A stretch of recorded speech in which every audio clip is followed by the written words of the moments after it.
Let's open up with a prayer. We give you thanks, Almighty God, for the freedoms that we celebrate, especially on this weekend as we remember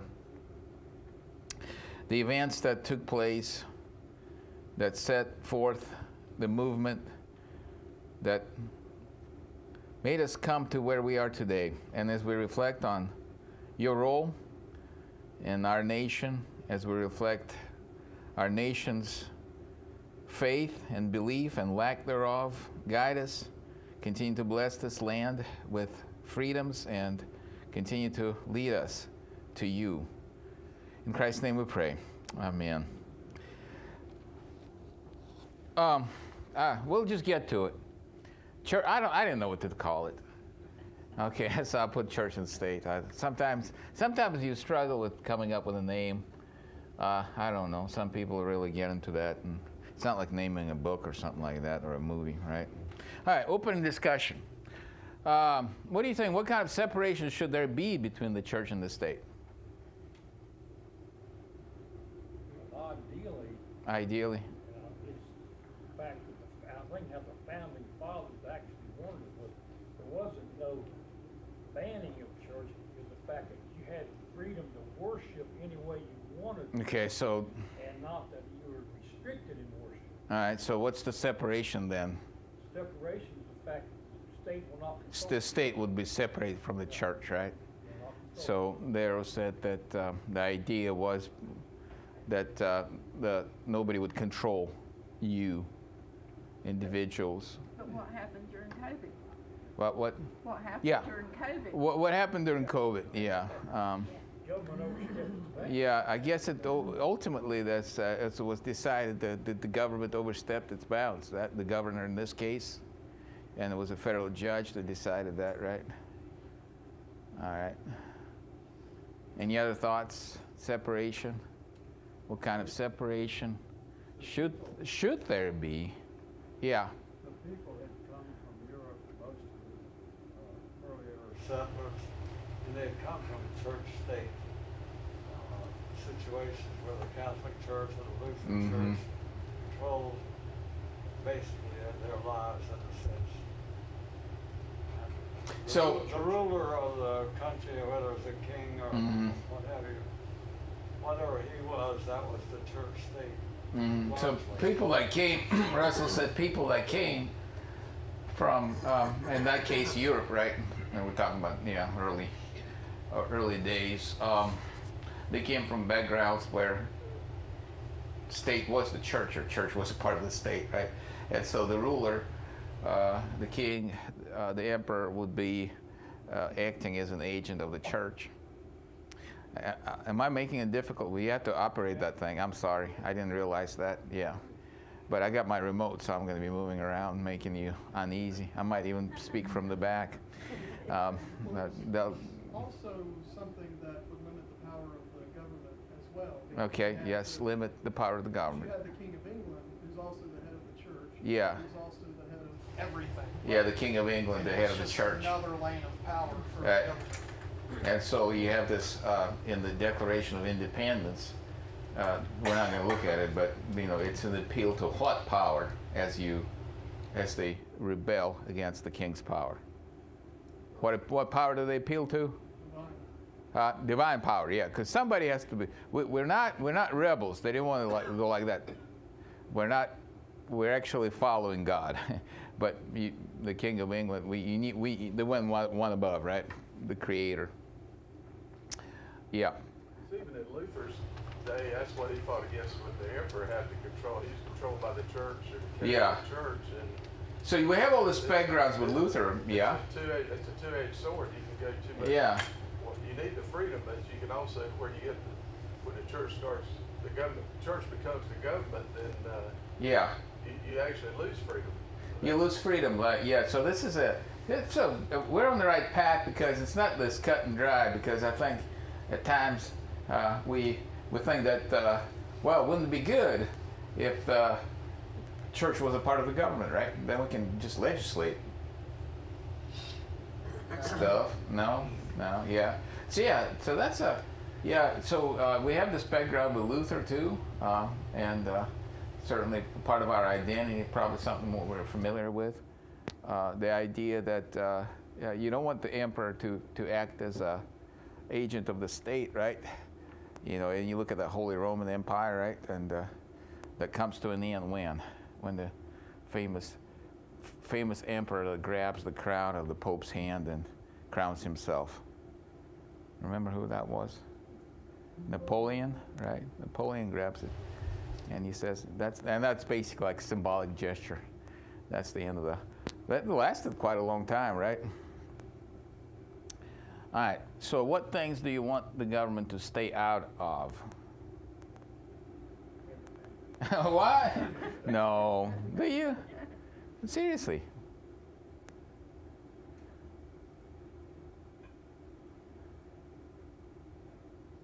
Sometimes I wish it would help me so much. Would not help you? I mean, so much. It's like every time they give you something, they got their hand out the other. Okay, so you don't want them to help you so much. In what ways? Because usually when they help you, like with the Affordable Health Care Act, it actually became more expensive instead of less. Okay, so health insurance, Affordable Health Care Act, you want them to stay out of that? Yeah, it's like now that I'm a person that's on Social Security, depending on that for income, it was supposed to be. When it was created, it was supposed to be a help supplement, but now it's supposed to have a lockbox around it protected. But now they found we got this pool of money. Let's just dip our grubby little hands in there and take it and give it to somebody else. And so you want them to stay out of the lockbox of money? Stay out of your Social Security, yeah. Russell? Ronald Reagan, I believe, could be attributed to this statement. I'm from the government, and I'm here to help you. I'm from the government, I'm here to help you. He said that's some of the most dangerous. It's the most dangerous. So what do you want to stay out of there? I always was under the impression the main purpose of the federal government was to protect the people of the country so that they could govern themselves. Okay. Not the government govern them. So protect. So that's kind of the second half. What should the government be involved in? So protection? What kind of protection? Well, protect us from foreign invaders. Yeah, so the military, security, yeah, safety, yeah. What else? Borders. Transportation, commerce. Free commerce, free trade. Free trade? Well, you get in the interstate commerce. Okay. They overstepped their border, I think. Don't give them too much power to take over. Yeah. Natural disasters. Response to natural disasters. Okay. Well, some of those things are done by private entities, right? You know, we're not going to spend too much time on this. Let's get into the Bible study. But you get the idea. Matthew 22.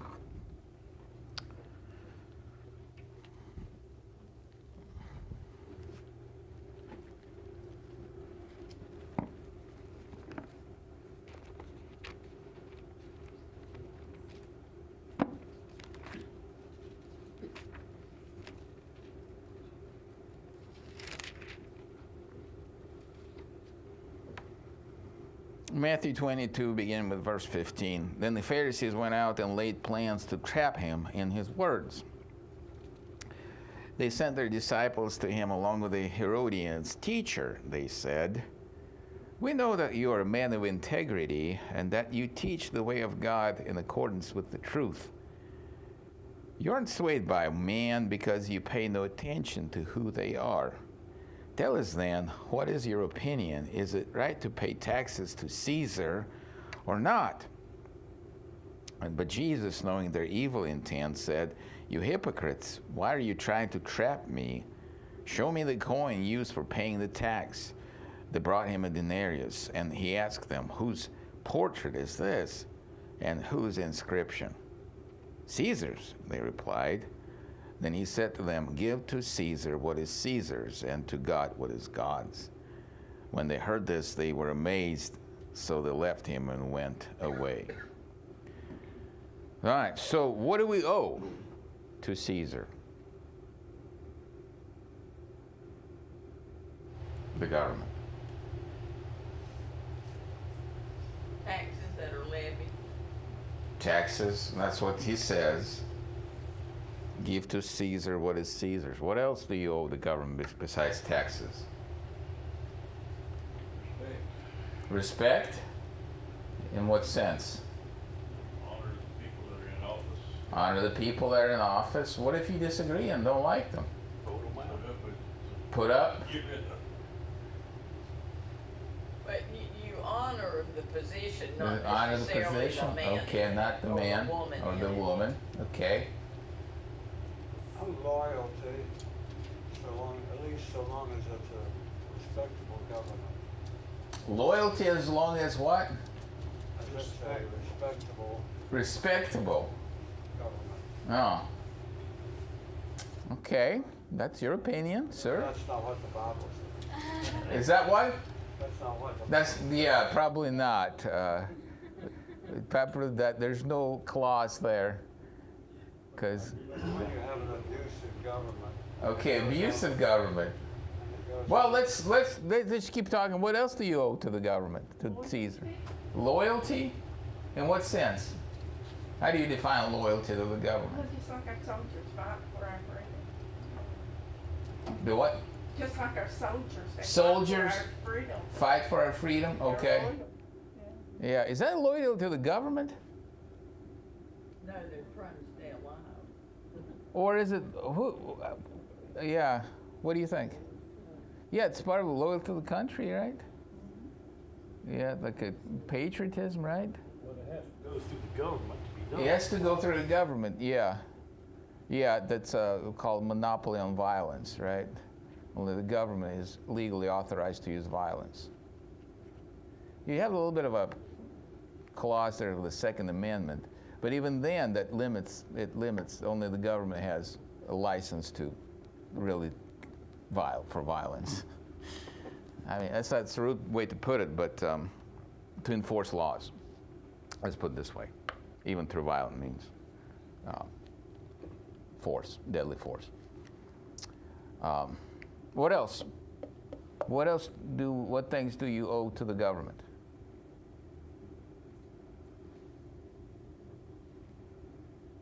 I don't know if I know exactly how to word it or not, but the difference between, it's like a lady asked Benjamin Franklin after they signed the Constitution, what form of government do we have? He said, we have a republic if we can keep it. But a lot of people, even when my kids were taking civics at school, even the civics teacher didn't know the difference between a democracy and a republic. So yet, And in a republic, each citizen has joint ownership. It's the difference between a democracy where it's simply majority rule. mhm. If you get enough people to vote in a particular way, you can take away the freedoms of the minority. Okay. In a republic, we are citizens. It's the difference between renting and owning. As a citizen, in a republic, we have joint responsibility. Same thing with the Second Amendment. I think we not only have a right, but we have a duty to protect that which belongs to our neighbor. And that goes back to me. It goes back to the Ten Commandments. We should fear and love God, that we should want to protect our neighbor. Okay. All right. So you several points there, but I think the first one that I hear you say is that that's what we owe to the government, is to participate in the republic, right? And how do you do that? Vote, or you serve as in the elected positions, or part of the appointed or government agencies. Yeah. So what do you, in contrast to God, to that, because Jesus sets up this contrast, right? What do you owe to God then? Well, in the sense that, not in the owe that, but in the sense that, what are you supposed to do? Or, love and trust in Him. huh? Fear, love, and trust. Fear and love and trust in Him? More or less. Through grace, we are saved, and that's what we. Yeah. That's what we need to do if we want to have eternal life. What if you fear and love and trust the government? You're so. You in trouble? Should you not fear and trust the government? No. No. No, nobody wants to do that. No. No. Really, No. You believe in your government until such time that it might demand you not to. Oh, so maybe you do believe in government and trust Do I them. believe? Well, you just said it. Yeah. As long as As long as. they are viable, like Rex said. You know? As long as. Okay. I mean, Right. really, you know, okay, so the American Revolution, we won against England. Right. All right, we won against the government. Okay. A bunch of rebels. Yeah. Formed a more perfect union. It says so in our Constitution. Right. You know, was that wrong? It was at the point that, you know, what this famous saying, taxation without representation. Yeah. Stuff like All right. that. Okay. Okay, so that was a point to where they had to separate from the government they had. Yeah. Well, and then I think the point that you have to be careful because they're trying to confuse those two, right? Right. They're trying to trap Jesus, and I think sometimes, and I'm not here to lecture you. I just want you to be challenged in your views, because sometimes we enmesh those two, the government and the state, and sometimes we look to the state for the things that are supposed to come from God, right? And some people actually, and that's why I wasn't sarcastic, but you can find individuals that think that government is God, meaning that we need to trust them, we need to fear them, and we need to obey them.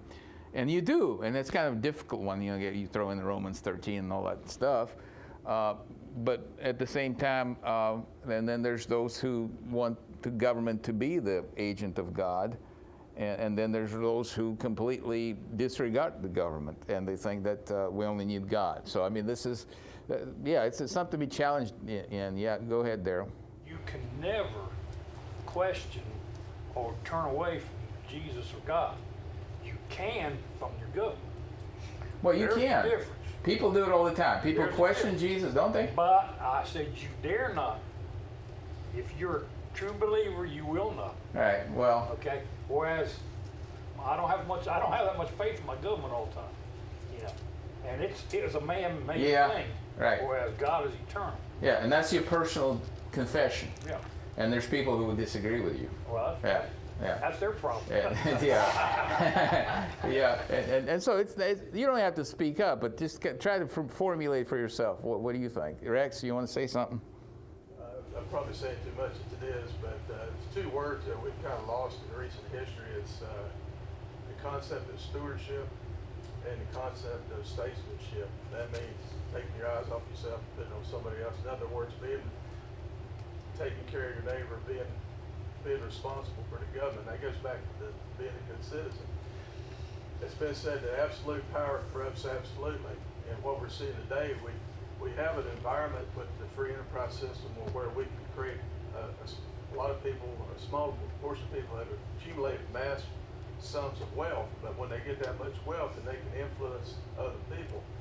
And too often the people in power have started gravitating toward the people who have the money. So the rights, when they start doing, if we start delegating all that responsibility to somebody in power without taking personal responsibility and accountability or holding them accountable, then those people can take over and control and force things. Okay, out. so and basically to summarize it, I think that we're talking about more of a, and I'm not here to disagree or agree with you. I'm here to lead you back to the Bible, I guess. But we can go down that rabbit hole. What I'm trying to do is for you to again be challenged about the views of what do you owe to Caesar? What do you owe to God?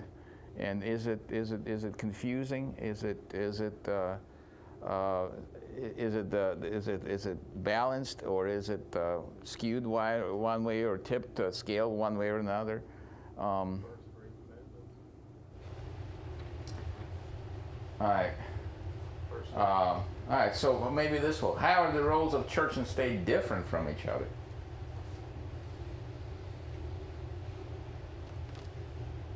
Because again, we talk about the background of people who came to the United States, who founded the nation, right? They came from the states where the church was a part of the state, right? So how are the roles of the church and the state different? The roles of the church is to bring us to God. To bring you to God. What else? Dana? I mean, I guess the role of the state has to do with life here on earth. The role of the church is not just life on earth, but eternal life as So well. the role of the state has to do with the temporal life on earth. And you can say, and I think you kind of said that the church does too. Because, and again, can be a little bit confusing because sometimes the roles intermesh, right? Because the state can delegate the roles of what we think is its role, right? To, let's say, help the needy, right? And so they might call Catawba County Social Services and say, where can we get food or clothes? And they might say, go to St. John's, right? All right? But even when that happens, St. John's is still in control of Yeah, the helping part. right? The state's not saying, Yeah. we'll do this and. No, that doesn't dictate. But sometimes, they kind of overlap almost. Oh, yeah, sure they There's do. an overlapping, so it's not. So there's not. What I'm trying to say is there's not like a clear separation, right? There's no concrete Not walls. everything. No. But yeah, basically that's the foundation. Is that what's the church's role is to, even when it comes to things like social services, right? Or help for the needy, or the abused, or the immigrants. What's the ultimate goal of the church in what they do in those ministries? To bring people to God. That it's not meant to be, we're just going to be another food bank like another one down the road. And so sometimes actually people would call and say, is this the food bank? And I said, it's the church. Oh, where's the food bank at? It's like, because it's not meant to be just the food bank, right? You're not there to just defeat the body, right? And again, that's where sometimes it gets confusing too on the other side, because you can have like for example, we had a very successful, I thought, Hispanic ministry in this county. Remember it a few years ago? In what sense was it successful? Because a lot of people came to receive services, ESL and tax services, but where did they not come? The church, yeah. And that's a difficult one. You can talk about why it was, but again, it's so it ebbs and flows. You see, all those things. It's not just here's the church, here's the state, right? An example of the state overstepping itself was during the COVID-19. Okay, so we can always go back to COVID-19 to look at that, right? Yes, because what yeah. the church was required to do. Yeah, the church was required. But interestingly enough, a lot of people inside the church jumped on the bandwagon and said, yay. In fact, I was talking to somebody recently, and I asked them, I always ask people, especially when they joined recently, I said, well, how did you come to St. John's? And we gained quite a few people that came from churches that said, oh, we're not meeting, right? And why would they say that? Where the pastors and the council and the elders said, we're not meeting. Because of what the government was saying. The government was saying, and they're like, yeah, we'll like that. I mean, honestly, there's been a few clergy that found it appealing. To do your online services? To do online services. A lot of them are kind of what do you call it? Introverts. So this is an introvert's dream. And they brag about, yeah, Luke, did you like online services? You laugh, but yeah. But I remember, even we need to turn off the recording. But I remember there's a big thing coming from the southeastern district, and we had remember that one, retired colonel, or was she not? Yeah. And I mean, she just stole that. She just said, "You pastors, I mean, you better not open up." I mean, she was just like infectious diseases specialist, you know. She just scared the stuff out of us. And you know, you better not open up churches. You better not have communion. You better not do this and that. And so it was a bit, I don't know why everybody, not everybody, but a lot of the church function chain of command. Not that they have really command over us, but it was a big deal. And again, it was intermeshing of church and state, and not everybody minded it. Like, let's put it that way. And Pastor, yeah. And is it true that some of our congregation have not even come back after COVID? Yeah. Yeah, I mean, so many people got used to walking. Yeah, and that's yeah. So it's like, well, yeah, the government tells us I cannot come. Well, thank you, government. I can sit in my PJs and prop my feet up, and we're missing a lot of our young people. yeah, it's changed. So people liked it too, and it became an excuse to, yeah. I mean, it was. Yeah, we talked about overlap. That, you know, there's not really separation. There's not that wall. You know, again, those disaster relief services, social services, immigration help, any of those things. You know, and you have. You look at the education, right? You look at some of the biggest names in the college education. It began as what? Churches. And then hospitals, right? And some of them still carry those names and their identities. Now it's bought up by one company, basically, right? You know, like in North Carolina, there's just, I'm not going to say the name of it, but there's like 2 of them that own everything. But and the list goes on. And so where is it that it's spelled out, the separation between the church and the state? Russell? Doesn't the government kind of hold something over your head, like we'll get rid of your tax exempt status? Yeah. If you do such and if such. you do for such, example, yeah. This would be maybe an extreme situation. Let's just say that some transgender people would want to go to communion, for example, and our church would say no, and our church might say no, and the government said, well, your tax exemption would no longer. Yeah. Yeah, there could be. Or if you teach certain principles in Christian church that's unacceptable to non-Christians, they hold that over your head. Yeah, and I don't know how that. I know if you remember, they did enforce COVID rules. Some places, some churches, that they actually enforced that. I remember that made the news because it was the pastor would hold a service and here comes the government. You're not supposed to have services.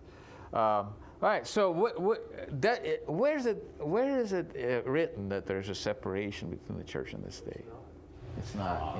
Yeah. You know that. Yeah. It's not. It's like in the. It's not because. Jim.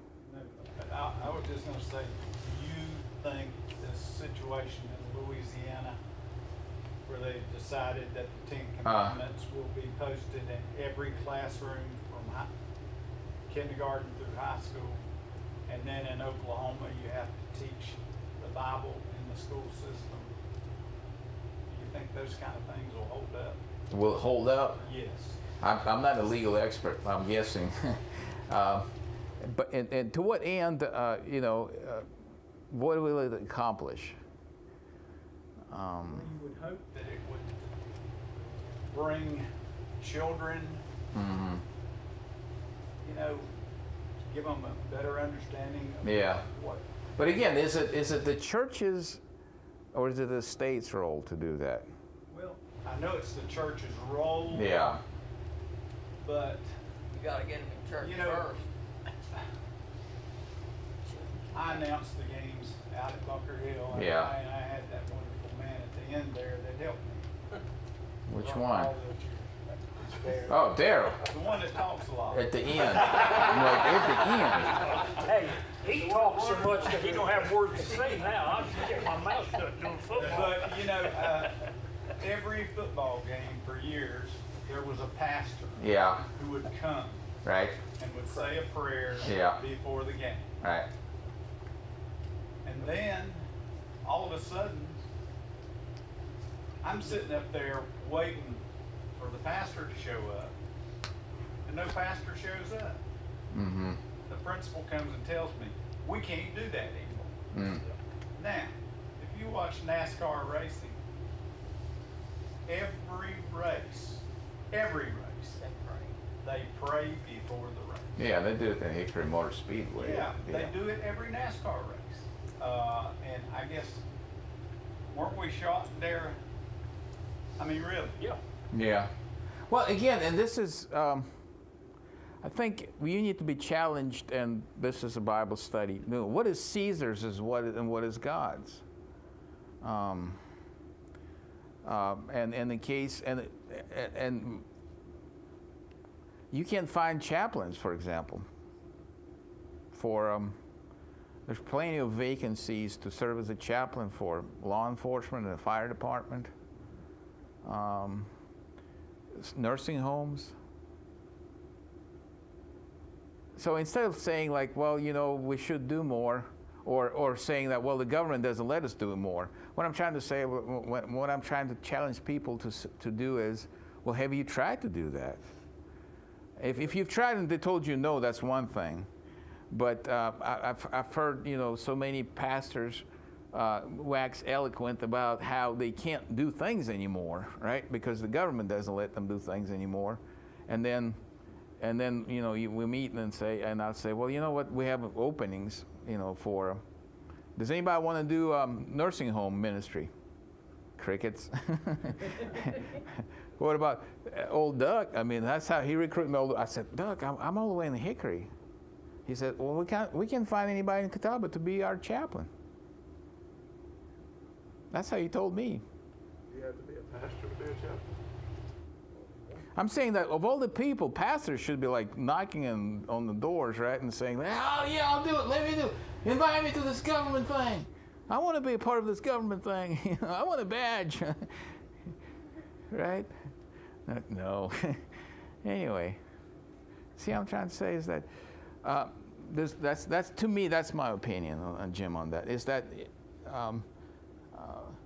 that pastors and Christians should do their jobs and not delegate it to other people, hoping that they will do it. And my fear is that when you delegate something when you give what is God to Caesar's going to mess up. And there's going to be pushback. Because if somebody invites me to church and I come because, I don't know, you really love that church, you really love the message, that's different if the government tells me you need to go to church. Right? Because that's what they came from. That's where what the people that we consider the founding fathers. That's the background they came from, where you had to be. That's where Luther. We're not going to get to it, but the two kingdom theology, right? That's where he comes from, because you can't just delegate one role to the other and just kind of like, you know, hang it up and say. And the kind of the side note to that is that we have come to rely on other entities to do our job, and especially when it comes to parents, because parents, for probably your generation, you grew up and you were taught things in school, taught right from wrong, even maybe taught the Bible and the concepts of citizenship and what does it mean to be a Christian as in love your neighbor, and what does it mean to be a good father and good mother, a good husband, good wife. And about 20 years ago, they figured out in the seminary, it's like, yeah, the government is not doing that anymore. We need to go back to the parents, and we need to teach. And if you hear again, I can't repeat myself, but the prayers that we use, that Pastor Self, that's why he's praying, because it would be the same prayer I would pray. It's the same prayer that is sent to all the pastors in Missouri Synod. And every Sunday, there's something in there about families, about parents, about children, because even Missouri Synod finally realized that we're losing more people than we're trying to win for Christ out in the world, right? Yeah, we might be, so evangelism begins where? At home. If we can only keep our own kids and grandkids, we'd be doing fine. And so, again, we need to go back to, well, what is Caesar's? What is God's? What is my responsibility as a Christian?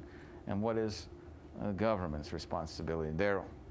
The government is very shrewd, okay? But government will use the church and religion when it's to their advantage. And they have done it several times, good and bad times, all right? But to turn it around, the church cannot always use the government to its advantage. So there is, you know, can or cannot? The church, so there says that sometimes the government uses the church to its right, advantage. right. I guess we can look at historically, good, yes. Sometimes bad, it's good, sometimes it's bad. But the church does not have that same advantage of using the government. The church doesn't have the Right. same advantage of Right. using the government. You know, Isn't government the people? Are we? All right, so what does the First Amendment state? Yeah. Well, how does it state? Yeah.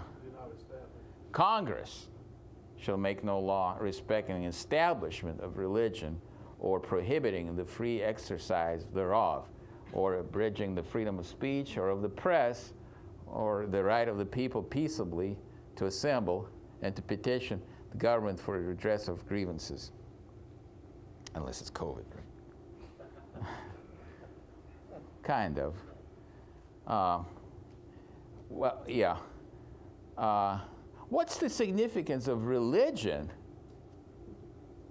being the first thing addressed in the First Amendment? Have you ever thought about it?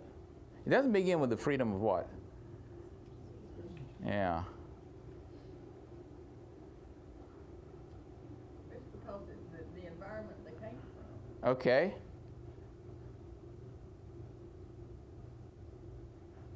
you know, I heard one time, I don't know how true this is, but when this country was being formed, everybody met, you know, went to church because that's where they found out things that were going on. at Okay. church, all right? So, yeah. And so not necessarily for the religious part as much as Oh. to find out what's going on a lot of times.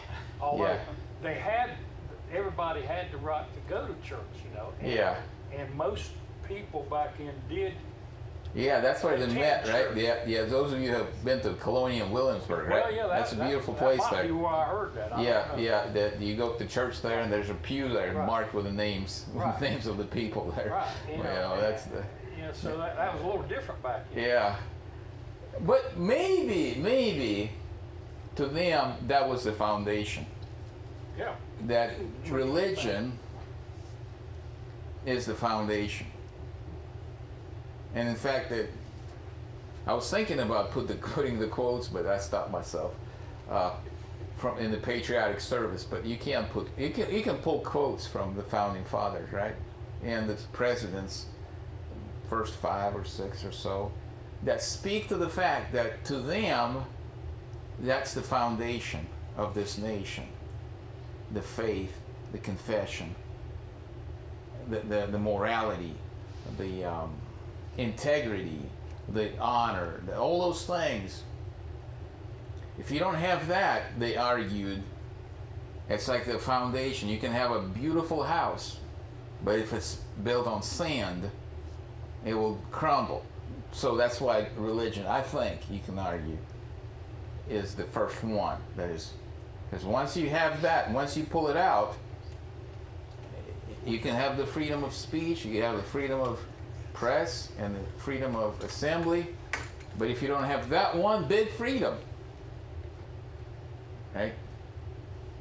Wasn't it said that the founding fathers, even the ones that were atheist or agnostic, knew that Christian principles would bring order? Yeah, there's an assumption there. Yeah, there's an assumption there. For example, it's reflected in the oath of office, right? The oath of office that a lot of the positions take. It's an oath to whom? You know, mainly, why do you need to make an oath to God? Because who's going to watch you all the time? You know, if you make an oath to man, it's just like an employer, right? As soon as the boss leaves the room, you know, you can just relax a little bit, right? But who's watching you all the time? 24/7. So that's that. I mean, that's that. Again, and it's kind of substituting like faith for morality, right? But that's basically that's what I think I was taught. The idea of the oath of office is that you make an oath that you're not just you answer to God, right? Now that's why you swear on the Bible and all that stuff, right? That's why God swore by, when he made a covenant with Abraham, he swore by his name because there was no higher authority. The Declaration of Independence gives our a right. Where does our authority come from? It comes from God, we're endowed by our Creator. Right. That's the thought. I mean, it's not, again, the Declaration of Independence is not a legal document, right? It's not, you can't bring it to court. But it is, yeah, that's the thought, the ideology, if you will. Mission statement, yeah, right, that foundation. Jim, did you have something? Oh, okay. There's a constant effort to remove "In God We Trust" from our co-unity form. The push is out there all the time. Yeah. In God we trust. Well, is that appropriate statement for the money? For it is. You know, when was it introduced? 1950 something, 56 or something like that. As a response to what? Yeah, it's just like the anti-communist move there. Well, you know, one nation under God used to not be in the Pledge of Allegiance either. Yeah, that was it at that time. One would put Same thing. under God in there a long time. I remember when that happened. Yeah, and again, this is. Does it help? Does it help? I don't know. Yeah, what benefits would it come if the state was run by the church? What benefits would come? Huh? Live on a budget. Budget? Well, I think there's a sizable portion of Christians that want that, don't they?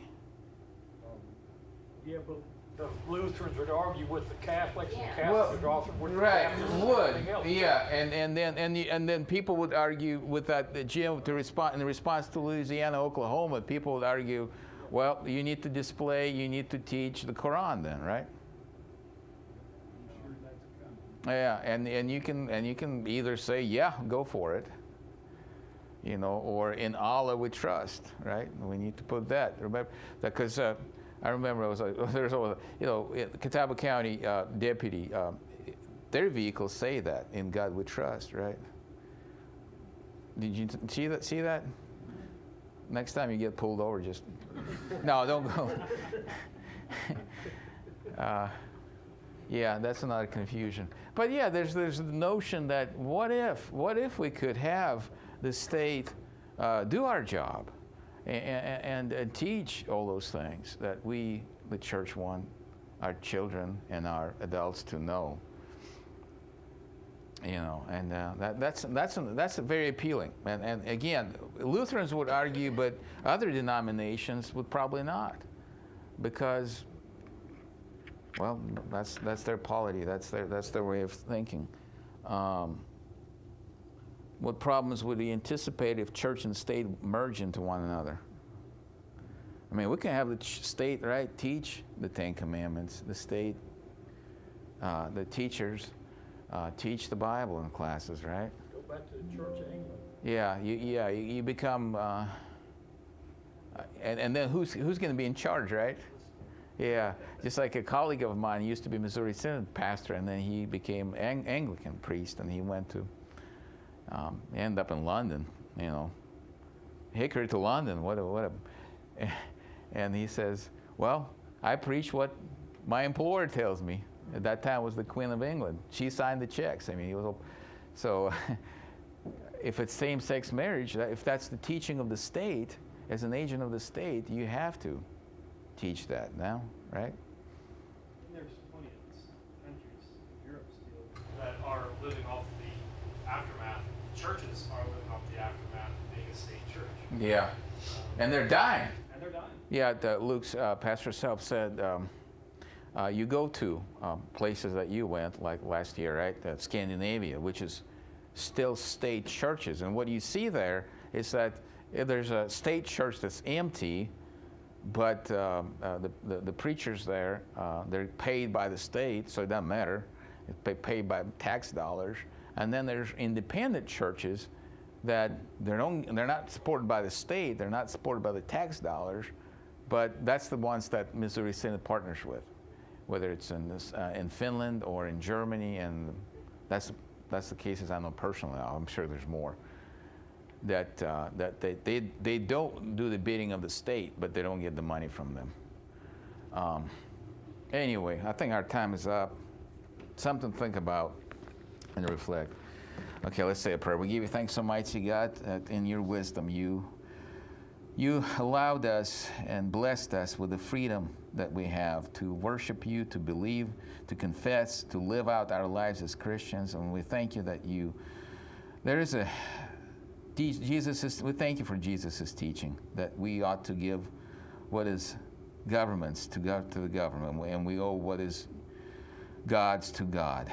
Continue to bless us with this wisdom, continue to teach us, continue to uphold the state and uphold the church in their separate